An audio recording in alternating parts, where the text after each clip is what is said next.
പരിശുദ്ധി അമ്മയുടെ ജപമാലയിൽ മുറുകെ പിടിച്ചപ്പോൾ അനുദിനം വഴി നടത്തുന്ന പരിശുദ്ധി അമ്മ ഹോസിയ പ്രവാചകൻ 11-ാം അധ്യായത്തിന് 4-ാം വാക്യത്തിൽ പറഞ്ഞു, സ്നേഹത്തിന്റെ കയർ പിടിച്ച് ഞാൻ നിന്നെ നയിച്ചു.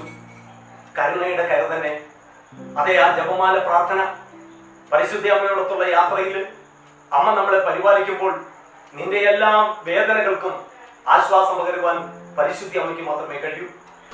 പാപ്പയുടെ ഡ്രൈവറാകാൻ കൊതിച്ച ജിയോവാനി എന്ന് പറയുന്ന ചെറുപ്പക്കാരനെ 9-ാം പീസ് മാർപ്പാപ്പയായി ഉയർത്തിയത് പരിശുദ്ധി അമ്മയോട് ചേർന്നുള്ള ജപമാല പ്രാർത്ഥന തന്നെയാണ്.